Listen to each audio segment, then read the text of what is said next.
ክቡራንና ክቡራት ይህ የፋና ሚዲያ ኮርፖሬሽን አንድ ዕድል ፕሮግራማችን ነው። አንድ እንግዳ አሉን። እንግዳዬ በኢትዮጵያ ፖለቲካ ውስጥ ስማቸው በተደጋጋሚ የሚነሳ የረጅም ጊዜ በፖለቲካ ያሳለፉ ፖለቲከኛ ናቸው። ከእሳቸው ጋር ቆይታ እናደርጋለን። ፕሮፌሰር ብርሃኑ ነጋ ናቸው እንግዳዬ። ፕሮፌሰር ብርሃኑ አመሰግናለሁ ለቃለ መጠይቁ ፈቃደኛ ስለሆኑ። በጣም አመሰግናለሁ እኔም እድሉን ስለሰጣችሁ። የመጀመሪያው ጥያቄ ወደ ልጅነቱ የሚወስድ ነው። ባገኘሁት መረጃ ፖለቲካና እርስዎ በቅርበት የተገናኙት የ11 የ12ኛ ክፍል ተማሪ ሆነው በለጋ ዕድሜነቱ ነው። ምንድን ነው ወደ ፖለቲካ ያስጠጋዎትና ከፖለቲካ ጋር ያቀራረበዎት በዛን ወቅት? ይሄንን ጥያቄ ማንኛውም በእኔ ዕድሜ የነበረ በዛ ጊዜ ያለ ሰው ቢጠየቅ ተመሳሳይ መልስ ይሰጣል ብዬ ነው ማስበው። የግል የተለየ ነገር የተለየ ስጦታ የተለየ እንትን ያለን አድርገን ብናቀርበው ሐሰት ነው የሚሆነው። እኔ 11ኛ ክፍል 15 ዓመቴ ነው። 12ኛ ክፍል 16 ዓመቴ ነው። 12ኛ ክፍል ስደርስ የንፋስ ስልክ የተማሪዎች ወኪል ሆኜ ያን ጊዜ ለውጡ እንደመጣ የለውጡ እንትን አንድ ወታደራዊ ኮሚቴ የሚባል ነበር የተፈጠረ ከመከላከያ ከምናምን የተወጣጡ ሰዎች እሱን ወክዬ ሄጃለሁ። አሁን ቁጭ ብለህ እንደው ምን አውቀህ ነው ትለኝ። ማትሪካ እንፈተንም አላችሁ? ማትሪካ እንፈተንም ብለን በዛ ምክንያት እንትን ስናደርግ 12ኛ ክፍል ተማሪዎች ነው ወክዬ ሄጄ ነበር። 11ኛም ክፍል ስንሳተፍ ሁሉም በጥቅሉ ነው ካልን በዛ ጊዜ የነበረው ወጣት ሁሉም ማለት ይችላሉ። ኤክሴፕሽኖች ሊኖሩ ይችላሉ።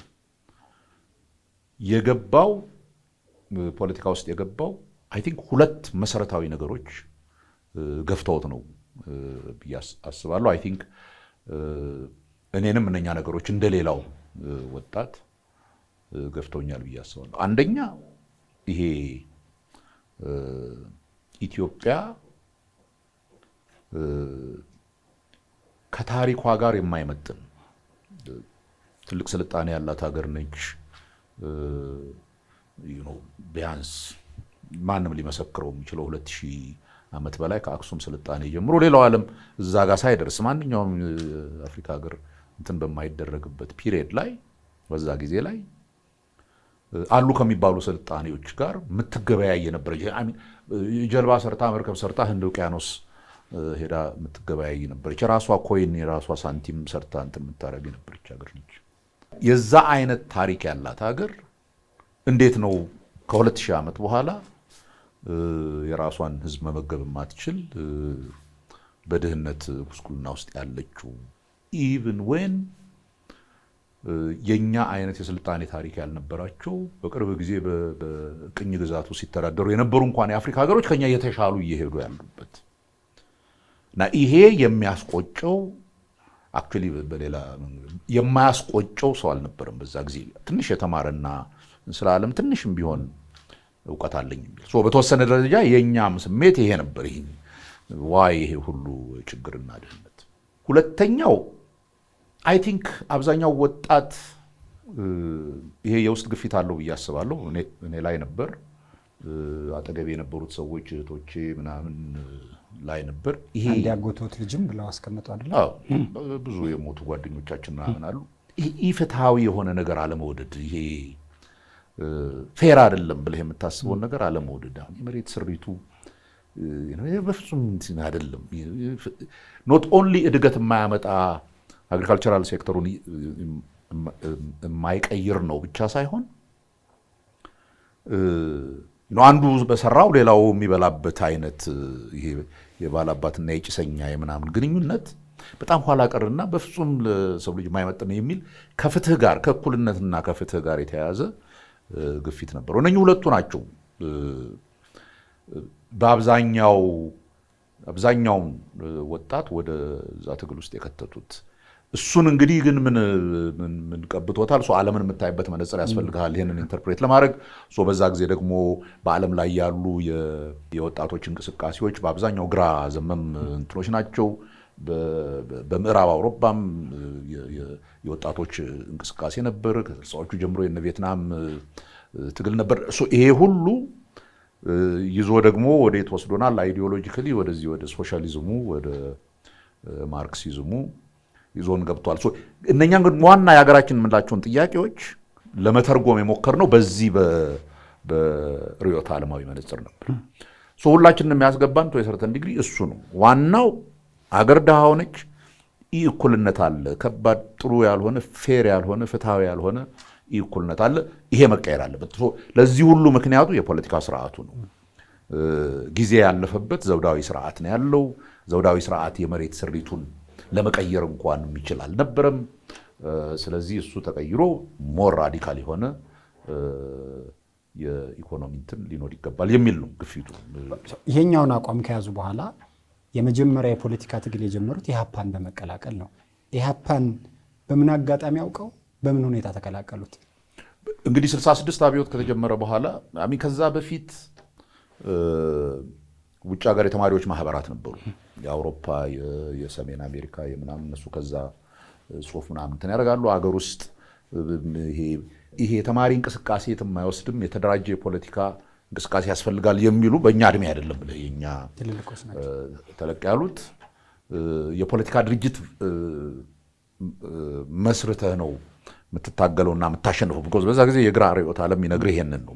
በሰላማዊ መንገድ የሚመጣ ለውጥ ብሎ ነገር የለም። ስር ነቀል ለውጥ ከሆነ የምትፈልገው አብዮት ማካሄድ አለብህ። አብዮት ደግሞ የሚመራው በዚህ በፖለቲካ ፓርቲ አውራ ፓርቲ የሚባለው መሪ ፓርቲ ያስፈልገዋል የሚለው እንትን ስለነበረ በውጭ ሀገርም ተማሪዎች እየተሰባሰቡ ነበር። አገር ውስጥም በእነሱ አማካኝነት ጽሁፎች ይወጡ ነበር ምናምን። ስለዚህ ሪሊ ትርጉም ባለው መልክ የፖለቲካ ፓርቲ ኦፊሻሊ ዘመናዊ የሆነ ፖለቲካ ፓርቲ እስከማውቀው ድረስ ኦፊሻሊ የታወጀው ያኔ ነው። 68 ዓመተ ምህረት ይመስለኛል ኢህአፓ እንትን ያደረገው ምስረታውን ይፋ አደረገው። በዛን ጊዜ እኛ እድገት በህብረት ይሉ ተብለን ገጠር ነበርን።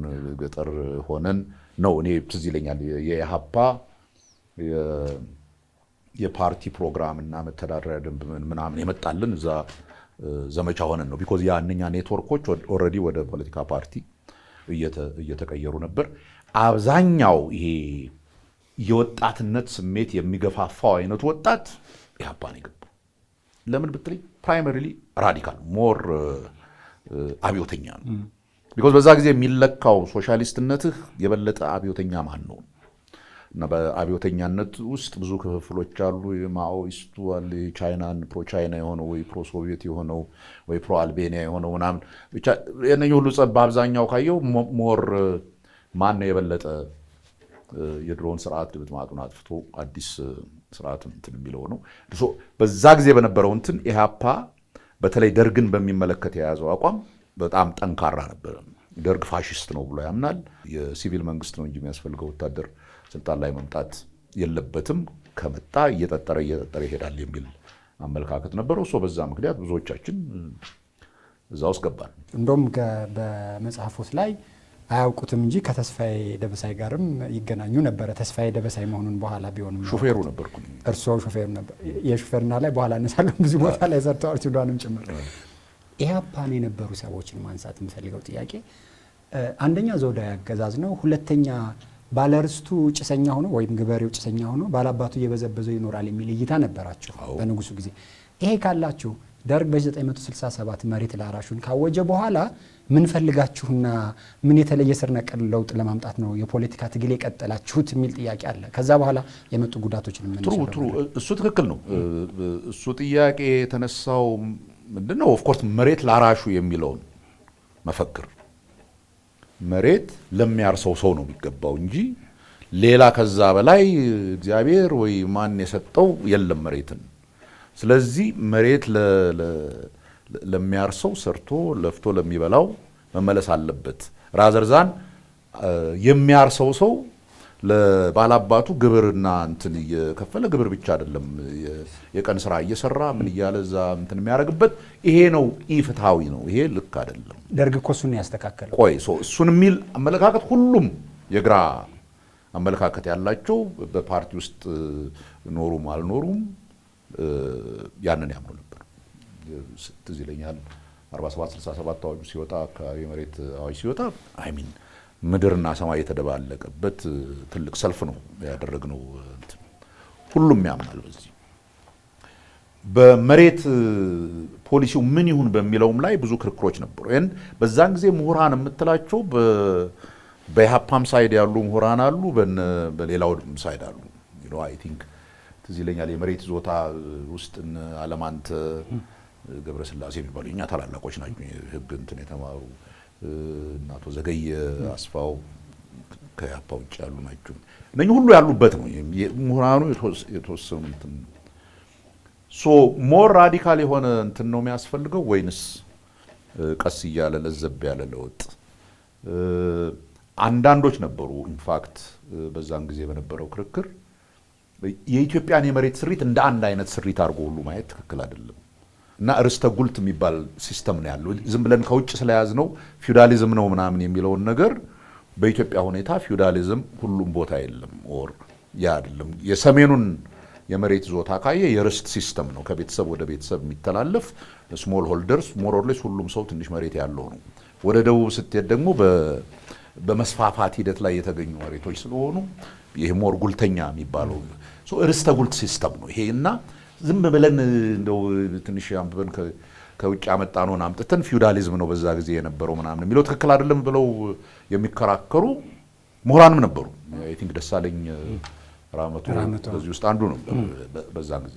እነዚህ ክርክሮች ምሁራዊ ክርክሩ ኢንትረስቲንግ ነበር። አይ ሚን በብዙ መልኩ ብቻ ኢሃፓ የገባ ነው ሞር ራዲካል ነበር። ሞር ኢሃፓ ዋና መታገያው የመሬቱ ለአራሹ ይገባዋል ካለና ደርግ ከመለሰው ኢሃፓ ምን ይሰራል ከዛ በኋላ የፖለቲካው ነው ይሄንን ተግባራዊ ማድረግ የሚችለው። በዛ ጊዜ ደርግ መሬቱን አዋጅ ሲያሳውጅ ሁሉም ደግፎ ሲወጣ ከዛ በኋላ ያለው ጥያቄ በትክክል ኢምፕሊመንት ያደርገዋል ወይ በትክክል ስራ ላይ ያውለዋል ነው። ለጊዜያዊ ምን መሰለህ ፖለቲካው በሙሉ በዚህ በግራ ርዕዮተ ዓለም ዶሚኔትድ ስለሆነ ደርግም ሌላ አማራጭ አልነበረውም። ሞር ይሄ የቀኝ ክንፍ የሆነ እንትን ይዞ ሊመጣ አይችልም ነበር። በዛ ጊዜ የነበረው የፖለቲካ ምህዳር በፍጹም የግራ ፖለቲካ ምህዳር ነው። መኢሶን ኢሃፓ ጫት ምናምን ብለን የምትለያያቸው ሊኖሩ ይችላሉ። ቅድም እንዳልኩት አንዱ ችግር የግራ ፖለቲከኞች በተለይ በጣም ጸጉር ሰንጣቂ ስለሆኑ እርስ በርስ ለመጣላት ብዙ ጊዜ አይፈጅባቸውም። ማን ነው ሞር ራዲካል ምናምን በሚለው እሱ ካልሆነ ቁጭ ብለህ ኦኬ በኢትዮጵያ ሁኔታ ላይ ምንድነው ሪሊ የሚያለያየን ብሎ እንትን የሚል የለም። ዛትስ ፓርት ልዩነቱ የነበረው ምን ነው ይሶንም እስኪ የለም ይሄ ወደ ግራ ዘመም የሆነ የወታደር መንግስት ስለሆነ ቀስ እያልን እንትን እያደረግን እያስተካከልን ይሳዊው ነው እና ኢሃፓ ደግሞ ኖ ይሄ ወታደር ነው ወደድንም ጠላንም የወታደር እንትን ዝም ብሎ ድንገት መቶ ሶሻሊስት አይሆንም። ስለዚህ ትንሽ እስኪረጋጋ ድረስ የግራውን ጥያቄ የህዝቡን ጥያቄ ለመመለስ ይሞክራል እንጂ እንትን አያደርግም። የፖለቲካውን በምንም አይነት እንትን አያደርግም የሚል ነው ፈንዳሜንታሊ እንጂ የመሬት አዋጁ ልክ አይደለም ወር ምናምን በሚል አልነበረም። ከተማ ውስጥ ያለው የኢሃፓ የአርባን ትግል አንጃ የሚባል ከይሄነ ብርሃነ መስቀል ሲገደሉ ለሁለት ስፕሊት አረጉ። ጌታቸው ማሩና ብርሃነ መስቀል ሲወጡና ሌሎቹ ለሁለት ስፕሊት አረጉና እነኛ ከድርጅቱም ሲወጡ እነሱን የሚደግፉ ደግሞ በጣም ብዙ ሰዎች ስለነበሩ ለራሳቸው መፍራት ሲጀምሩ ያ አንጃው ወደ ደርግ ገብቶ ብዙ ታጋዮችን አስያዘ፣ ብዙ ታጋዮችን አስገደለ። አንጃው ልክ እንደ ባንዳ ነው። እናንተ 15 ሰዎች በደርግ የሚያስመቱን ከውስጥ ሆነው አንጃው ስለዚህ በቃ እነኛውን እዛ ያንን እነኛ ያሏቸውን ሰዎች ብቻ ነው ገና ምንም ማን እንደሆነም ገና አይታወቅም። ብቻ ሰራዊት ውስጥ አንጃ ተፈጥሯል። ልክ የከተማው አይነት አንጃ ሰራዊቱን ለእንትን የሚያደርግ አሳልፎ የሚሰጥ ምናምን የሚል ነገር መወራት ተጀመረ እና እርሶን እንዴት የዛ አንጃ አካል አድርገው ጠረጠሩ? እኔም እኛ የነበርንበት ጋንታ እንትን ውስጥ አንዱ ውይይቶች በየእንትኑ ይካሄዱ ነበር። እዛ ውይይት ላይ እኔ ኦንሊ በኋላም ፍርድ ቤትም ሲቀርብ እንትን ያደረገው ጉባኤ ጠራ ብለሃል፣ ጉባኤ ተጠርቶ በምርጫ እንትን ይደረግ ብለሃል የሚል ነው። which I did እዛ በጋንታው ባለው እንትን እንደፈለግን መናገር እንችላለን በሚል ለምን ይሄ እነኚህን ችግሮች ለመፍታት ጉባኤ ተጠርቶ በጉባኤ ምርጫም ካስፈልገ ምንም አይደረግም እንደ በፊቷ እዚህ ሞር ዴሞክራሲያዊ የመሆን እድል አለና that's all በቃ አልኩ መባሉ እሱ ነው። ግን ይሄ ንግግር ነው በአንጃነት ያስፈረጀው። በቃ እንደዛ መሰለኝ በሌሊት መጥተው ወስደው ሲያስገቡ እኔ ግራ ነው የገባኝ። እና ያ አይ ቲንክ በስሜት ደረጃ መጥፎ የሚያደርገው እንግዲህ ይሄ ህይወትን ልትሰጥለት የተስማማው ድርጅት ነው። ዴሞክራሲያዊ ነው፣ ሀገር ይቀይራል፣ ያዘምናል ያልከው ነው እና ምንም ፍትሃዊ ነው ዴሞክራሲያዊ ነው የምትለው ድርጅት ነው እና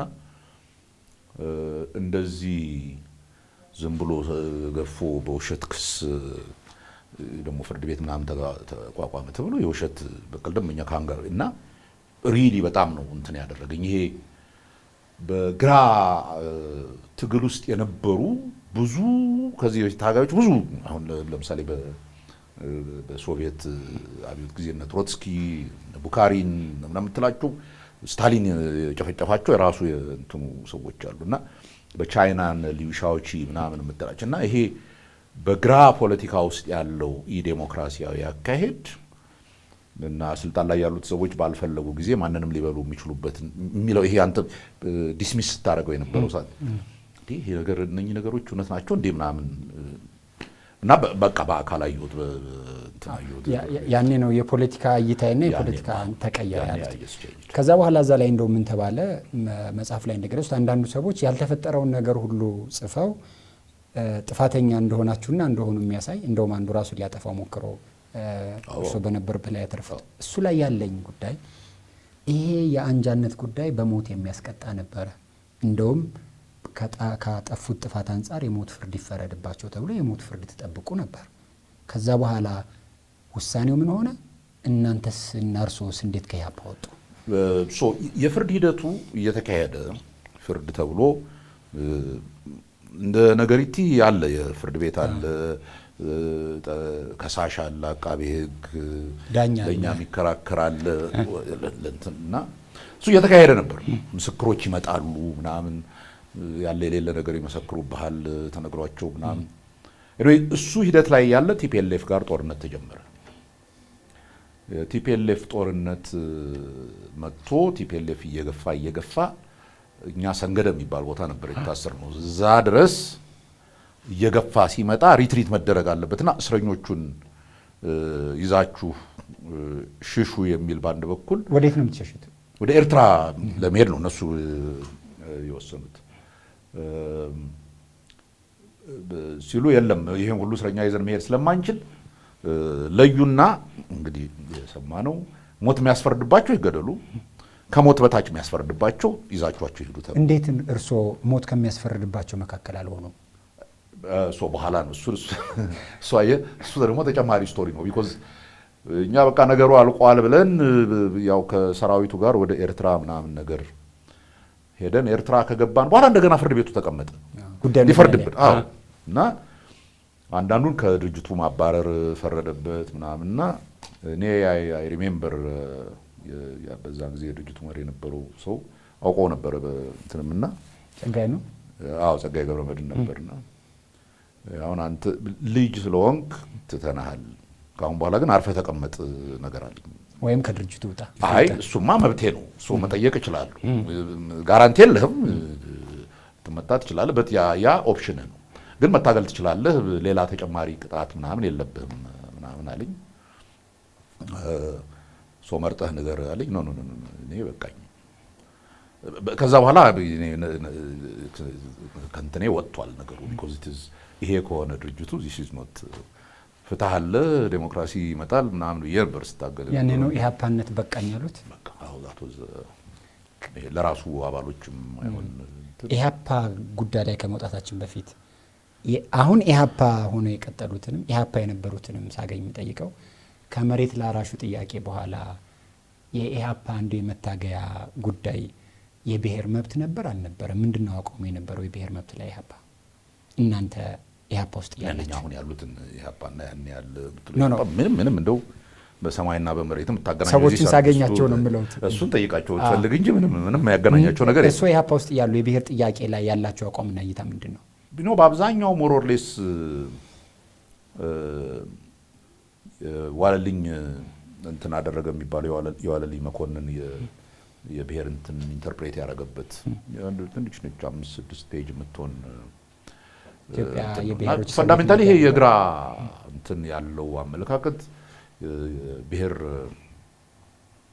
ብሔረሰቦች መብት እስከ መገንጠል ድረስ መከበር አለበት የሚለው በኋላ ቲፒኤልኤፍ ኢምፕሊመንት ያደረገው ወዝ ፈንዳሜንታሊ የኢህአፓም በብሔር ጥያቄ ላይ የሚገፋው እሱ ነበር። እንደዚህ አይነት አቋም ላይ ነበራችሁ። የኢህአፓን ጉዳይ ኢህአፓን በዚህ መንገድ እንዲወጡ ከተደረጋችሁ በኋላ ወደ ኤርትራ ሄዳችሁ ጀብሃ ጋር ተገናኛችሁ ነው። በጀብሃ ስር ሆናችሁና ፍላጎታችሁ ወደ ሱዳን መሻገር ነው። ነገር ግን ጀብሃ ጋር ረጅም ጊዜ ከተጠበቀውም ጊዜ በላይ ቆያችሁ። እንደውም አንድ ቦታ ላይ ከፍተኛ የሆነ የምግብ እጥረትና ረሃብ ተከሰተ። ቅጠልም እየሸመጠጥን ለመብላት እስከንገደድ ድረስ አሉ። በኋላ መጥተው የጀብሃ ሰዎች ሲጠይቋችሁ ምንድን ነው የምትሉት ሲሏችሁ አይ ጠግበው ነው የሚል መልስ ሲሰጥ እርስዎ ይሄንን መልስማ እንታገላለን የምትሏቸው የንጉሳዊ ስርዓቱም ይሄን ነበር ያለን እናንተ ከነሱ በምን ተለያችሁ የሚል ጠንካራ መልስ ሰጠ። በዛ በጀብሃ እጅ ሆኖ ጀብሃን እንዲህ ለመናገር ለምን ደፈሩ? ምንድን ነው የገፋሁት? ጉርምስና አይ ቲንክ ፕራይመሪሊ ጉርምስና ነው። ይሄ እውነት ነው ብለህ የምታምነውን ነገር ዋቴቨር ሪስክ ለመውሰድ ነው በራይ የገባኸው የምትታገለው።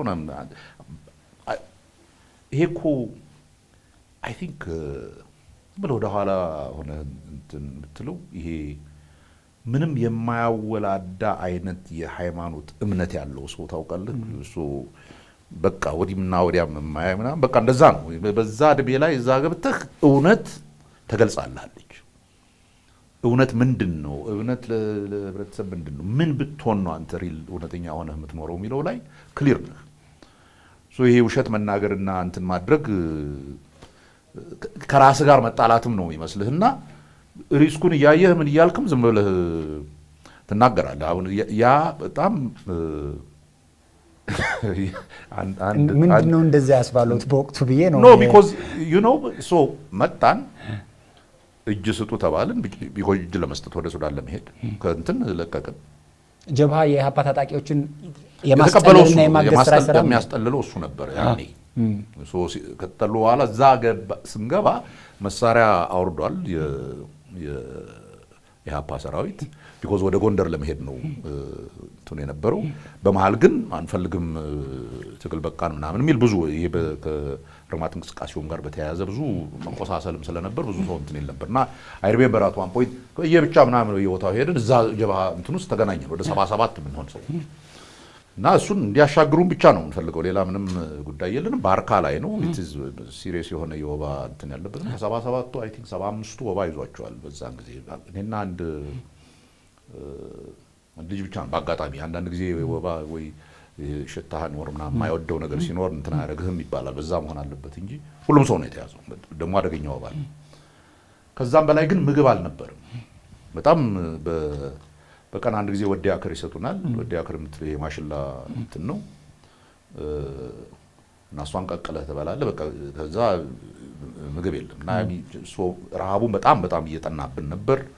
ሳር ምናምን ከእንትን ጋር እየደባለቅን ሆድያል እየቀቀልን እንበላ ነበር ምናምን እና ወደ 3 ወር ምናምን እዛ ቁጭ አለ እና ፍራስትሬት አደረግን። አዎ ዝም ብለን ከምንሞት ታግለን ሞት አላችሁ። አዎ እና ምንድን ነው ይምጡና ያነጋግሩናል። ከዛ ቤት ማንም አናግሮን አያውቅም። እዛ ዝም ብለን ተሰብስበን ስንነጋገር እንደዛ ይሄ ቅድም ያልከውን አይነት ነገር አለ። ይሄ ጥጋብ ነው እንደዚህ የሚያደርጋችሁ ምናምን ሲል ጥጋብ እዚህ ጥጋብ ትላለህ እንዴ? የእናንተንም ትግል እኮ ጠግበው ነው የምትባሉትና ይሄ እንደው እንትን የሚል አይደለም ምናምን። ከዛ ታዲያ ከኤርትራ ከጀብሃ እጅ እንዴትና በምን አጋጣሚ ወጣችሁ? ወዴት ሄዳችሁ? ቱ ቢ ፌር አይ ቲንክ በዛ ጊዜ እኛ ጀብሃ ጋር በነበርን ጊዜ አይ ቲንክ ያ 77 አካባቢ በፈረንጅ ነው 71 በዛ ጊዜ መንግስቱ ከሱዳን መንግስት ጋር የመታረቅ አይነት ነገር ውስጥ ገብቶ ሱዳንን ሊጎበኝም ይመጣል ተብሎ ለካ ኢትዮጵያውያን ኢቨን ስደተኞቹ በሙሉ በየእስር ቤቱ ታጉረው ነበር። ፓርትሊ ጀብሃዎች የሚሉት አሁን የትም ልትሄዱ አትችሉም፣ እኛ ግን ሆን ብለው እኛን እንትን ለማድረግ ሶ ፓርትሊ በዛ ምክንያት ነው የቆየነው። በጣም ብዙ ጊዜ ነው የቆየነው።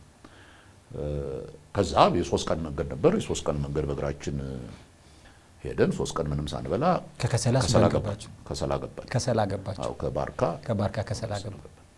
እዛ ከገቡ በኋላ እይታዎትን የሚቀየርባቸው አጋጣሚዎች የሱዳን መንግስትን ስሪትና የሱዳን ህዝብ አኗኗርም አዩ።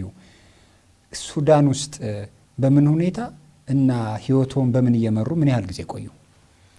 ሱዳን ያው መጀመሪያ እንደ ማንኛውም ስደተኛ እኛ እንደውም ብዙ አልቆየንም። ብዙዎቹ ከሰላም ገዳሪፍም ይቆያሉ። እኛ ትንሽ የከተማ ልጆች የነበርነው ሰውም እንትን ስላለ ውጭም ዘመዶችም አሉን ምናምንና እንደማንም ብለን አይ ሪሜምበር አንድ የኛ ጓደኛ ነበር አሁን አርፏል ደምበረ የሚባል እሱ በጣም ቀልጣፋ መለመን ይችል ነበር እና የሆነ ፈረንጆችን አግባብቶ ትንሽ ገንዘብ አገኘና እሱ ነው የአውቶቡስ ተናርወልን ወደ ካርቱም ሄደን በ3ኛው ቀን ወይ በ4ኛው ቀን ካርቱም ስንገባ ከተማ የነበሩ እነ ዳዊት ዮሐንስ እንትን የነበረው እነሱ ምናምን ሁሉ ነበሩ መጥተው ነበር። አፈጉባኤ ነበሩ። እነሱ በግሩፕ አንድ ላይ አንድ አካባቢ እንትን ማድረግ ጀመር። ቤት በየራሳችን ትንሽ በትንሽ ብር 15 20 ሰው ሆነን በአንድ ላይ እንኖራለን። ግን ጠዋት ተነስተን ብሪቲሽ ካውንስል ላይብረሪ አለ፣ እዛ እንገናኛለን። ከሰዓት በኋላ የካርቱም ዩኒቨርሲቲ ላይብረሪ አለ። ሙቀቱንም ስለማንችለው በቃ እዛ ላይብረሪ እየሄድን ማንበብ ቬንቲሌተር ያለው ቦታ ሄጄ አነብ ነበር። ያኔ ፕራይመሪሊ ማንበብ የጀመርኩት ይሄ ቅድም ያልኩህን ነው። ይሄ በድሮ በሶሻሊስት እንቅስቃሴው ጊዜ የተገደሉ አብዮተኞች በምን እንትን ነው የሚል የነሱን አንግል ከዛ በፊት የነሱን አንግል አብዮተኛነትን በተው ነው የነሱን አንግል ማየት ጀመርኩ። I started to get completely different። ካርቱም ውስጥ የሹፍርና ስራ ሰርተዋል? አዎ የተወሰነ ጊዜ ኖርክ። ስራ ማግኘት ከባድ ነበር። መንዳት እችል ነበር ግን መንጃ ፈቃድ ይዤ አልሄድኩም። ከዛ አንድ ሹፌር ያው ሁሉ ያኔ እዛ ስደተኛ እንዴት ወደ የሚቀጥለው ሀገር መሄድ ነው ዋና እንትኑ ወደ አውሮፓ ወደ አሜሪካ መሄድ ነው። አንዱ ልጅ ወደ አውሮፓ ፓስፖርት ምናምን ፎርጅ አድርጎ አስደርጎ ሲሄድ የእሱን መንጃ ፈቃድ እንትን ፎቶ የኔም ፎቶ ብቻ ለጠፍንና ሳሙኤል ተብዬ በሳሙኤልነት ነው ሹፌርነት። ምን ያህል ጊዜ ሰሩ? አንድ 3 ነው 4 ወር ምናምን ሰራው። ከዛ እኔ አሜሪካ ወንድሜ ምናምን ስለነበረ እነሱ እንትን አድርገው ወደ አሜሪካ መግደል። ከዛ በኋላ እውነተኛው ስደት ብለው በመጽሐፉ ላይ ያስቀመጡት 15 ዓመት አሜሪካ ሳለፉ ተማሩ። ከዛ በኋላ ዩኒቨርሲቲ ማስተማር ጀመሩ። እዛ ላይ መቸስ እዚህ ከነበረው ኑሮ ከነበሩበት ሁኔታ የተሻለ ነበር። ግን እሱን የምጠይቀው ከ15 ዓመት የአሜሪካ ቆይታ በኋላ ለምን ወደ ኢትዮጵያ መመለስ ፈለጉ? የኛ ጀነሬሽን የተለየ ነው። ስትሮንግ የሆነ ጠንካራ የሆነ የሀገር መውደድ ስሜት አለው። አብዮተኛ ነው። አብዮተኛ ኢን ዘ ሴንስ ዛት መሞትም እችል የነበርኩ ነኝ። የኔ ህይወት ዋይዛት በድል ነው የተረፍኩትና ዋቴቨር ኢት ኢዝ ለማምንበት ነገር እንትን ማድረግ አለብኝ የሚል ብዙ ኢትዮጵያዊ ነበረ በዛ ጊዜ። በኋላ ያው እየቆየ ሲሄድ መጀመሪያ ላይ ደግሞ በነገራችን ላይ ሁሉም ስደተኛ መመለስ ይፈልጋል። እንዴት አድርጎ ቶሎ ጨርሶ እንደሚመጣ ነው የሚያስበው። ግን እየቆየ ስትሄድ ኑሮን እየተላመድክ ስትሄድ እንትን ታደርጋለህ። ስለዚህ ሁሌም እመለሳለሁ የሚል እንትን ነበረኝ። አንድም ጊዜ ትቼው አላውቅም። እሱ ወደ ሀገር ቤት ደርግ ሲወርድ ወደ ሀገር ይመለሳሉ። ደርግ ጊዜ መመለስ አልችልም ቢኮዝ እሱ ስለነበር እና የምንሰራውም ስራ በተቻለ መጠን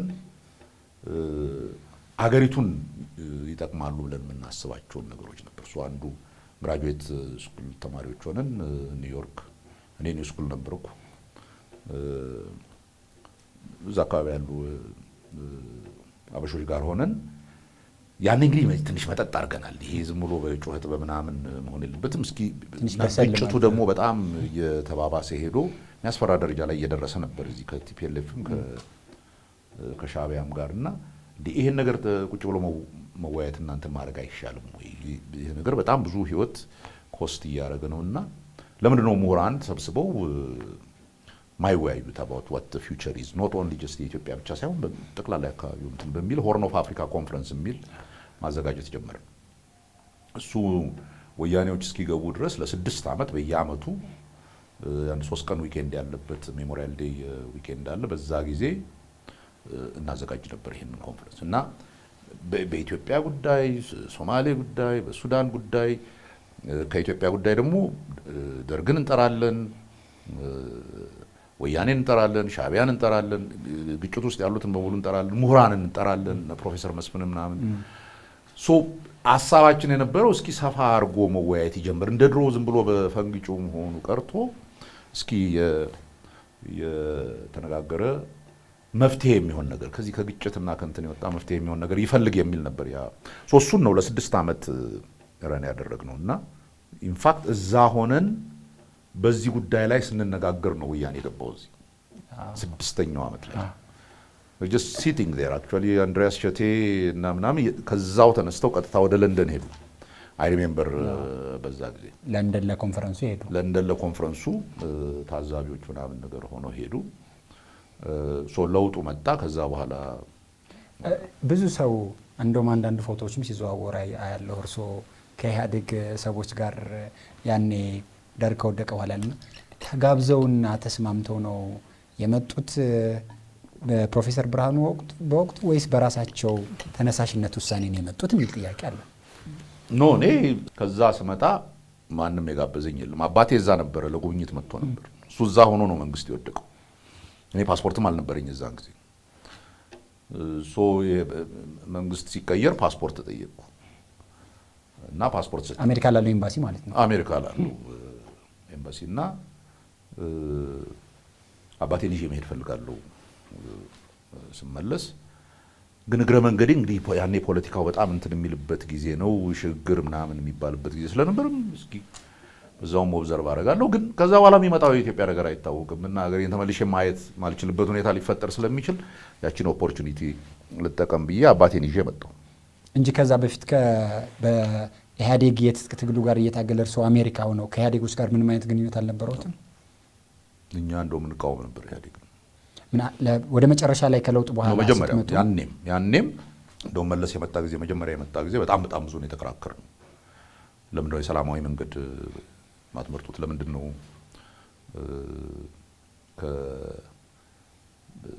ከደርግ ጋር ውይይት አድርጋችሁ የስ ይገባኛል፣ ደርግ የሚረባ መንግስት አይደለም፣ ግን ቢሆንም ሀገሪቱ አደጋ ላይ ወደቀ፣ ያሸነፋችሁ ነው ጠይቁ፣ እንኳን ሰላማዊ መንገድ ሰላማዊ መፍትሄ እንፈልግ ብትሉ ደርግ እምቢ ይላችኋል። መቼም መንግስቱ ኢዝ ኖት ሪዝነብል የሆነ ሰው አይደለም። ያኔ አትሊስት እኛ ሰላም እንፈልጋለን ምናምን ልትሉ ትችላላችሁ፣ ግጭቱን ሊያረገው ይችላል የሚል እንትን ነበርን። ይሄ ደግሞ ኤክስትሪም የሆነ የግራ ያኔ እንደውም የአልቤኒያ እንትኖች ነን ምናምን ይሉ ነበር። እሱ ባይዜን ያ ቫይረስ ወጥቶልኛል እኔ አምኖት ሶ በዛ ምክንያት ብዙ አንስማማም ነበር። ግን ሶ እንትኑን ከሰጡኝ በኋላ ስንመለስ አባቴ ጋር ኤርፖርት ገብተን እነሱን አሳልፏቸው የቪዛ እናንተ አትገባም ተባልኩና 2 ሰዓት ቁጭ አልኩ ኤርፖርት። አዎ እና ማን ለምንድን ነው የማልገባው? ምንም የሚመልስልህ የለም ይጠይቅልህ። መጨረሻ ላይ ብርሃን ገብረ ክርስቶስ መጥቶ አስገቡት። ለጉባኤው ነው የመጣው አለኝ። የምን ጉባኤ ነው የመጣሁት አልኩት። ያኔ ሽግግር መንግስት የሚያቋቁሙበት እንትን ስለነበር ጉባኤው ላይ ትገባለህ አለኝ። ማን ነኝ ብዬ ነው ገባው? ማን ነው? አይ ሆርን ኦፍ አፍሪካን ወክል እንዴ ነው ያወከሉኝ። ሆርን ኦፍ አፍሪካ አንደኛ ተጋብዞ ነበር ወይ? ሁለት አፍሪካ ምንም የለም። ሰው ለምን ፈለጉት እርሶን? አይ ዶንት ኖ አም ጀስት ዴር አይ ገስ እዚህ ካለ አጋጣሚ ብሎ ይታዘብ እንግዲህ ምን ያህል ዴሞክራቶች እንደሆኑ ሊያሳዩኝም እንደሆነ አይ ሪሊ ዶንት ኖ በት እኔ ሆርን ኦፍ አፍሪካ ውክልና የሰጠኝ ሰው የለም፣ ገባ አልችልም አልኩ። አይ እንግዲህ ታዋቂ ግለሰብ ተብለህ ትገባለህ፣ ትታዘባለህ፣ አለበዚያ አትወጣም አለኝ። ሊትራሊ የምትወጣበት ኮንዲሽን የለም ሲል በልሽ እሺ እመጣለሁ። ሰው ለመውጣት ሲሉ ይሄን ግብዣ ወደ ሂልተን ሂድ ሲለኝ ነው እንትን አይደለም። እኔ መጀመሪያ ቤቴ እንደኩበትን ቤት መጀመሪያ ማየት ፈልጋለሁ። ከዛ በኋላ ነው እና 12 ሰዓት እንግዲያው ሾፌር መጥቶ ይወስዳል ተባልኩ። ሰው መጀመሪያ ቤት ሄድኩ። ከዛ 12 ሰዓት ላይ መጥተው ወሰዱኝ። ሂልተን ያው አንዱን ሳምንት እዛ የሚዘዋወሩት ፎቶዎች በዲጂታል ሚዲያ ያኔ ሂልተን ላይ መጨረሻው ስብሰባው ሲያልቅ እንትን ነበረ፣ ሪሴፕሽን ነበረ ቤተ መንግስት እና ሁላችንም እዛ የነበርነው ሁሉ ነበርን እዛ ሲሄድ ለመጀመሪያ ጊዜ ነው እንግዲህ ታምራት ላይ መለስን የሚያገኙት። መለስን አውቀዋለሁ። 88ም የመጣ ጊዜ አንድ ሙሉ ቀን ስንጨቃጨቃለን። ታምራት ክላስሜት የነበረ ከ9ኛ ክፍል እስከ 12ኛ ክፍል አንድ ኦልሞስት አንድ ወንበር ላይ ተቀምጠን የተማርነው ንፋስ ስልክ ስትማሩ ማለት ነው። ስለዚህ ከዛ በኋላ ወደ ኢትዮጵያ ሲመጡ እርሶ ኢትዮጵያ ሲሄድ ፖለቲካ ላይ አልሳተፍም፣ ይልቁንስ በሙያዬ አገለግላለሁ፣ መምህሩኝ አስተምራለሁ፣ የቢዝነስ ሀሳቦችን አመነጫለሁ፣ የስራ እድሎችን እፈጥራለሁ ብለው ነበር የመጡት። የትኛውን አሳኩ ከመጡ በኋላና ቅድሚያ የትኛውን ስራ ጀመሩ? ኖ አይ ቲንክ ከዛ ወዲያው ሄድኩ። በአንድ ወር ውስጥ ተመልሼ ሄድኩ። በዛን ጊዜ ምንም ነገር ከዚህማ መጥተው ተመልሰው ሄዱ። ጠቅልለው ሲመጡ 85 86 በፈረንጅ ነው እንግዲህ ማሰው 90 እነሱ ከሁለት ዓመት በኋላ 85 ይመስላል 83 ላይ መጀመሪያ መጣው 85 ጠቅልለው ተመለሱ። አዎ በኋላ 94 በፈረንጅ 94 86 87 አካባቢ ነው ጠቅልዬ የመጣሁት። መጀመሪያ የመጣው ጊዜ አንድ ሀሳብ ነበረኝ። ይሄ ብዙዎቹን የማውቃቸው ነው አካባቢ ያሉት ነጋዴዎች ናቸው። ዕቃ በመሸጥ እንትን በማድረግ ነው እንጂ ተለቅ ያለ ነገር አስበው ኢንቨስት ማድረግ ምናምን እንትን አያረጉም ነበርና ለምንድን ነው ሰብሰብ ብላችሁ ፋብሪካ ወር ምናምን በዛውም ለሀገር የሚጠቅም ግን ደግሞ ተለቅ ያለ ነገር ለምን አትሰሩ ምናምን ብዬ ከዛ አባቴ የተወሰኑ ጓደኞቹን ምናምኖቹን ሰበሰበና ቁጭ ብለን አናገርናችሁ። ለምን ካፒታላችሁን ሰብሰብ አድርጋችሁ ምናምን እንትን አትሉም? እሺ እናረጋለን ተባለ። ጊዜያዊ እንትኖችም ተመረጡ ምናምንና ግን ተመልሰ ከተቋቋመና እንትን ካለ ራስህ መምራት አለብህ። ግድ የለም እሱን ምናምን አልኩ። ተመልሼ ሄድኩ። 94 ስመጣ እሱን ኢምፕሊመንት ለማድረግ ነበር መጀመሪያ የመጣሁት። ማስተማርና ቢዝነስ መስራት ነበር። ማስተማር በቃ የራሴ እሱ ሆቢዬ ነው። ምንም እንትን አይደለም፣ መስራት የምፈልገው ነው። በዋነኛነት ይሄ የኢትዮጵያ የከበርቴ ስርዓት በደንብ አላደገም፣ ማደግ አለበት። ዝም ብሎ ንግድ ዕቃ ማለዋወጥ ነው እንጂ ማምረት ምናምን ላይ ብዙ የለምና ካላመረተ ኢኮኖሚስት ነኝ እኔ ባይ ትሬኒንግ ይሄ ኢኮኖሚ ካልተቀየረ ስትራክቸሩ ካልተቀየረ አይሆንም የሚል እንትን ስለነበረ በፕራይቬት ሴክተሩ በኩል በእነዚህ ሰዎች በኩል ይሄን ኢንከሬጅ ከተደረጉ ያ ነገር ይመጣል ነበር።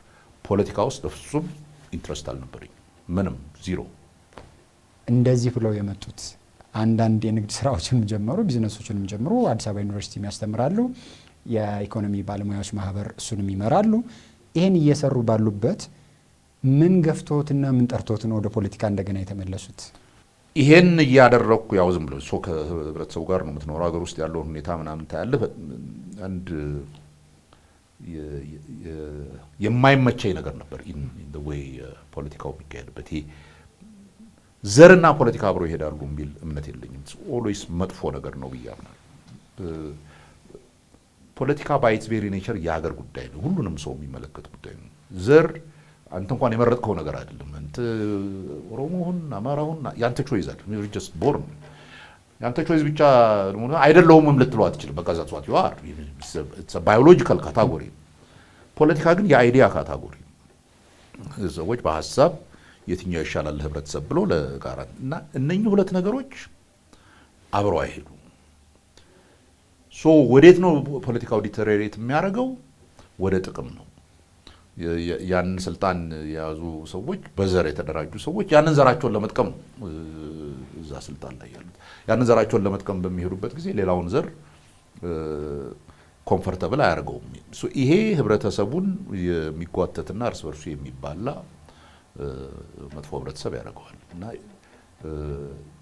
ይሄ አካሄድ ችግር ያለው አካሄድ ነው የሚል ክርክር ኢህአዴግም ውስጥ ካሉት ሰዎች ጋር ምናምን እንከራከር ነበር። በኢኮኖሚክ አሶሲዬሽንም በምንፈጥራቸው ፕሮግራሞች ላይ እነኝን ኦፕንሊ ነበር ከነሱ ጋር የምንነጋገረው። የኢኮኖሚ ስርዓቱ ምን መሆን አለበት ምናምን በሚል ይሄን እያደረግን ነው። በኋላ ደግሞ የሰብአዊ መብት ኮሚሽን ፕሮፌሰር መስፍን ነበሩ። አንድ ጊዜ ጋበዙኝ፣ ንግግር አድርግ፣ ስለ አካዳሚክ ፍሪደም ንግግር አድርግ ብለውኝ አዲስ አበባ ዩኒቨርሲቲ ሄድኩ። አይ ቲንክ ከዛ በኋላ ሁሉም ሰው ያውቋል የሆነውን ብሔራዊ ሎተሪ አዳራሽ ምን ዝም ተጋባዥ እንግዳ አምኖት ኢቭን በዛን ጊዜ የኢትዮጵያ ሰብአዊ መብቶች ጉባኤ አባልም አልነበርኩም። ጋሽ መስፍን አይ ሪሜምበር እዚህ ሀገር እኮ ምንም ተማርኩ ይላል እንጂ በድፍረት ሀሳቡን የሚናገር ሰው የለም እንደው ትንሽ የምትሻለው አንተ ነህና ብሎ ነው የጋበዘኝ እንድናገር። ያን ስብሰባ አደረግን። ይህን ፈንዳሜንታል ያልኩት ህገ መንግስቱ ይፈቅድላችኋል። የአካዳሚክ ፍሪደም ቤዚክ የሆነ መብት ነው፣ ከህገ መንግስቱ ጋር የሚጋጭ አይደለም። ይህንም ኢምፕሊመንት የሚያደርጉ እዛ ያሉ ቢሮክራቶች ምናምን ከልክሏችሁ ነው እንጂ ይህንን ኦፊሻሊ ኦፕንሊ መጠየቅ ትችላላችሁ። ቢኮዝ ያለሱ እውቀት የለም። ነፃነት የሌለው ዩኒቨርሲቲ እውቀትን የሚያስፋፋ ዩኒቨርሲቲ ሊሆን አይችልም። ባይ ኢትስ ቬሪ ኔቸር በተፈጥሮ ዩኒቨርሲቲ እውነትና እውቀት የሚፈለግበት ቦታ ነው። እውነትና እውቀት ደግሞ በነፃነት ማሰብን ይጠይቃል። that's why academic freedom requirement የሆነው እና academic freedom ከሌለ ዜን ምኑን ዩኒቨርሲቲ ሆነ። ይሄ ለዩኒቨርሲቲውም እንትን በጣም ኢምፖርታንት ነው።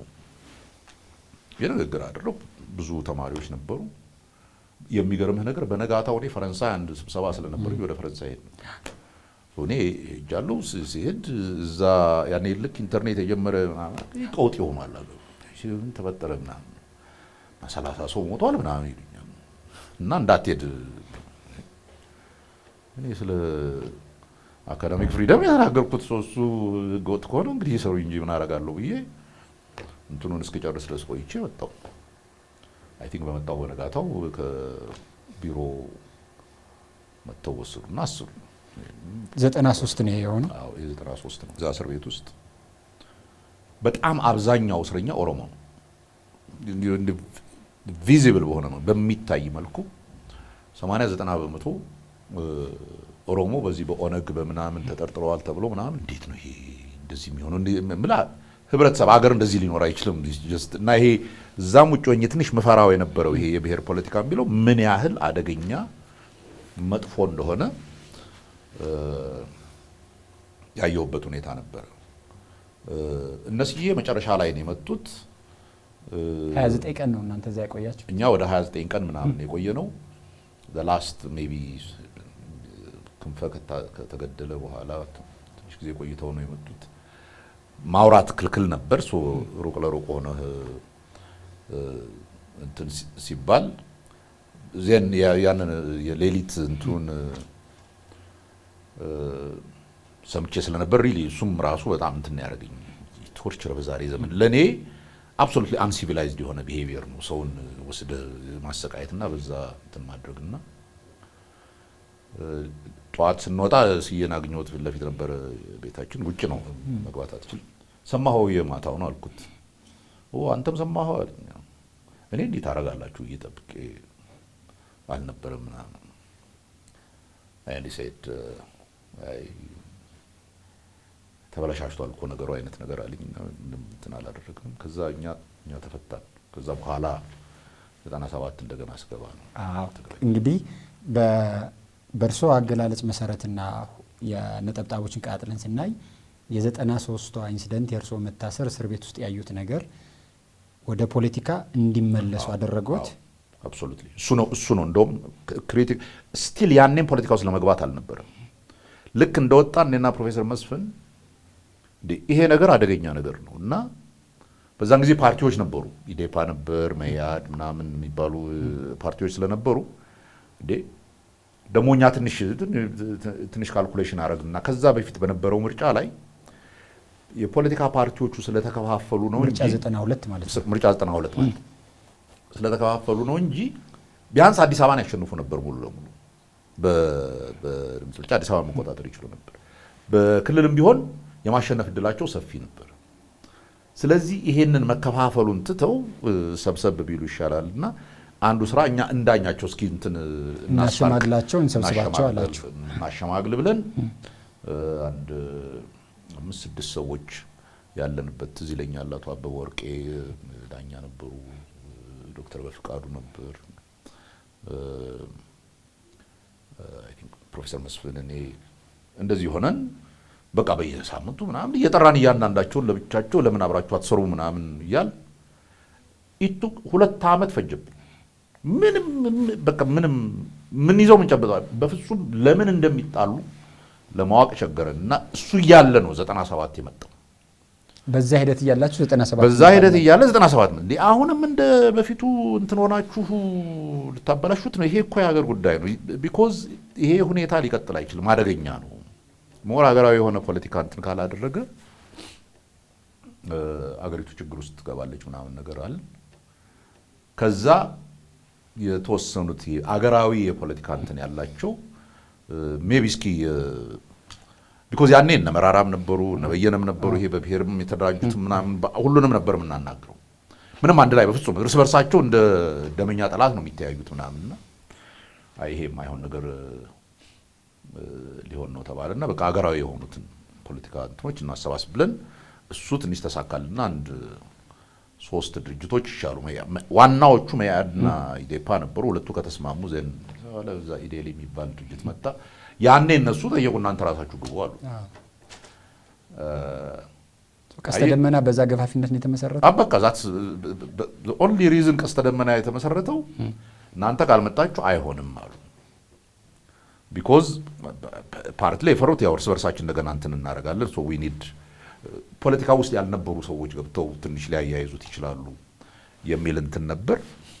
ሁለተኛው ግን ኢንትረስቲንግ የሆነ ኢሹ ነው። አይ ዶንት ኖ ማን እንዳነሳው እናንተ ካልገባችሁ እናንተ ይሄን አርጉ ፖለቲካ ውስጥ ግቡ ምናምን እያላችሁ እናንተ መውሰድ ማትፈልጉትን ሪስክ ማን ሊወስድላችሁ ነው የምትፈልጉት ምናምን አሉ። ይሄ ሌጂትመት ጥያቄ ነው ብለን ያኔ የምንገናኝ ሰዎች ነበርን። ይሄ ከምናስታርቀው ሰዎች ውጪ ብርሃነ መዋ ነበር፣ ክቡር ገናም ነበር መስሎኝ። አይ እንደዚህ እያሉ ነው have to decide ማን መወዳደር የሚፈልግ እዚህ ውስጥ አለ ወይ ምናምን ተባለ። አይ ቲንክ አንድ ቀን እስኪ ያስቡበት ምናምን ተባልና ዜና አይ ቲንክ 3ታችን 4ታችን ሂፖክሪሲው ነው መጥፎ እንደዚህ አርጉ እያልክ እኔ ያልገባም ብትል ምናምን በሚል በቃ በይሉኝታ ሊትራሊ ኦልሞስት በይሉኝታ ነው ቀስተ ደመና እንግዲያው እኛ አንዱ ፓርቲ ውስጥ አንገባም ራሳችንን እንትን እንፍጠር ብለን በቶሎ ደግሞ ተሰባሰበ። ቀስተ ደመና ቢኬም ፖፑላር ሆነ። ከዛ ሰብሰብ ያለ ቅንጅት ፈጠራቸው። አቶ በረከት ስምዖን የሁለት ምርጫ ወግ በተሰኘ መጽሐፋቸው ላይ ምን አስቀመጡ?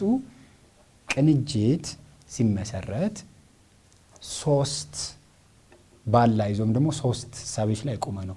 አንዱ በሰላማዊና ዲሞክራሲያዊ ምርጫ ማሸነፍ፣ ሁለተኛው በቀለም አብዮት ስልጣን መንጠቅ፣ ሶስተኛው በኃይል ስልጣንና ህገ መንግስታዊ ስርዓቱን ማፍረስ ነው። ይሄንንም ከምርጫው በፊት ባዘጋጇቸው ሰነዶች እና በጻፏቸው ሀሳቦች ውስጥ አስቀምጠናል።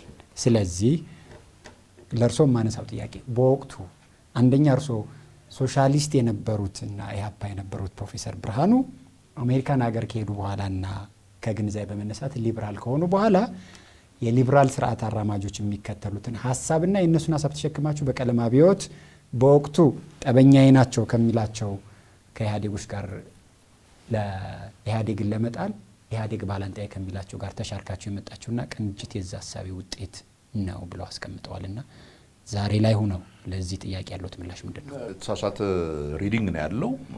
አንደኛ ዝም ብዬ ከራሴ ልጀምር። እኔ ሊበራል እንደ አይዲዮሎጂካሊ ሊበራል ሆኛለሁ። ሶሻል ዴሞክራት ነኝ።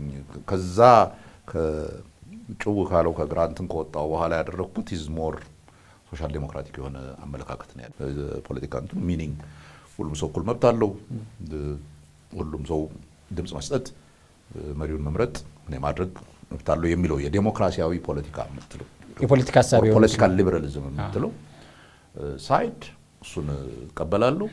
በኢኮኖሚ እንትን ግን ይሄ ዝም ብሎ የከበረቴ ስርዓት እንደፈለገ መረን የሚለቅበት እንትን ይሆናል። እሱ የሁለቱ ጋብቻ ነው። የሰርተን ዲግሪ ሶሻል ዲሞክራሲ የሁለቱ ድቅል ነው ሶሻል ዲሞክራሲ። ያው ስለዚህ እኔ ባይ ኢንስቲንክትም በአመለካከትም ከኢህአፓ ከወጣው ጀምሮ ያ ነው እንትን ሶሻል ዲሞክራሲ ነው። የአቶ በረከት ጽሁፍ ምንድነው የሚለው?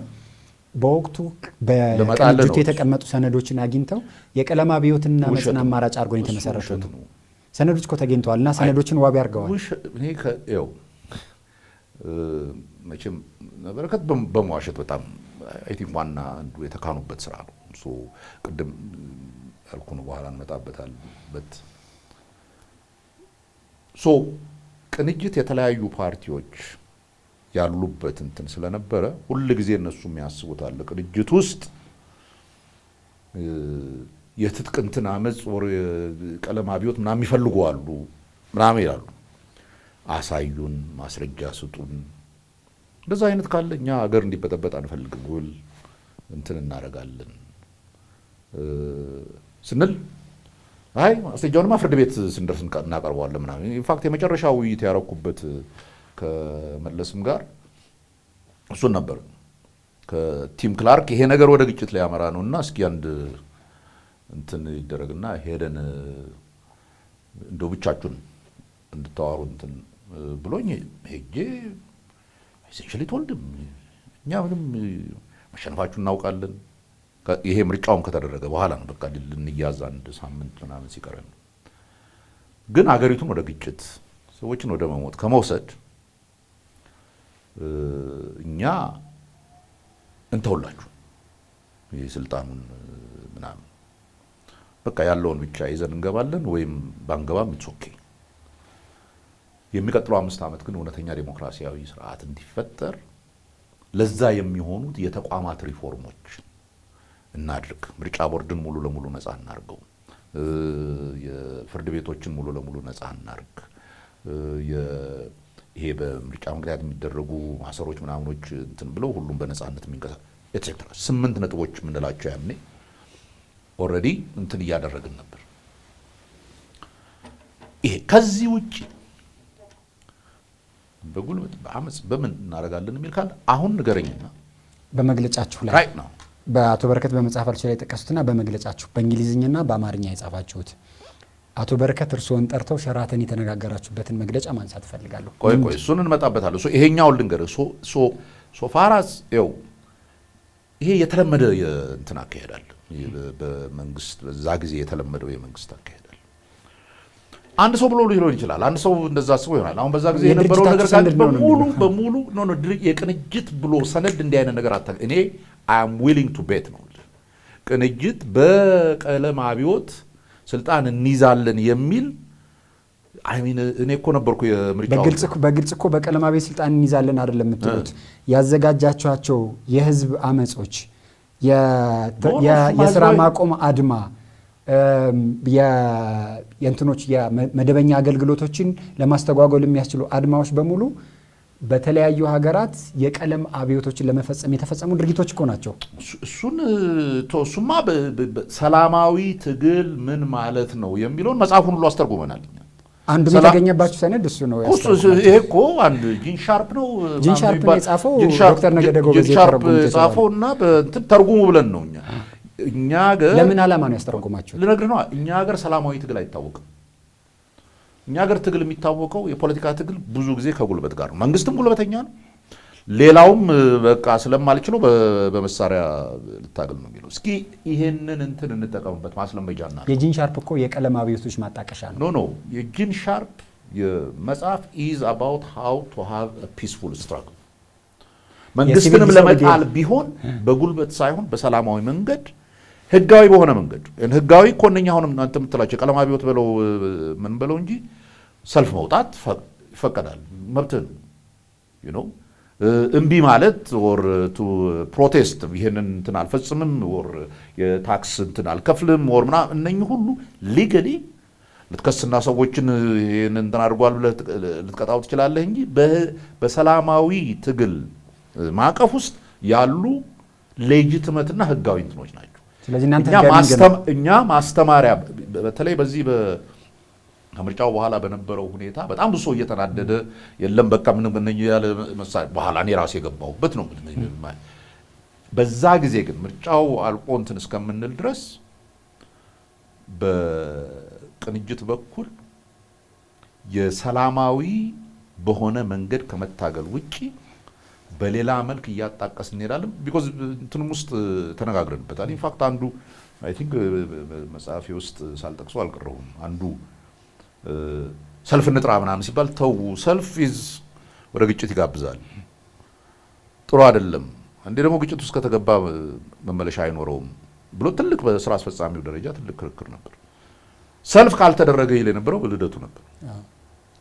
ሰልፍ ካልተደረገ ብሎ በል እንግዲያው እስኪ አዘጋጃን ሰልፍ ሰላማዊ ሰልፍ በሰላማዊ እንትን እስከሆነ እስኪ ኦርጋናይዝ አድርገው ብለን 2 ጊዜ ጠበቅን። ምንም እንትን አላደረግምና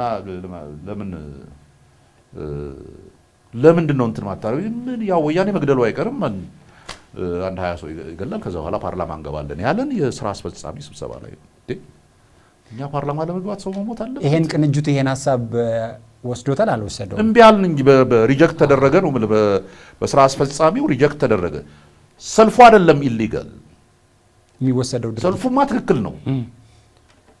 ከሰልፉ ባሻገር ወደ ግጭትም መሄዱ አይቀርምና ከሄደ ደግሞ ሰው ይሞት የሚባለው ነገር ለኛ በተለይ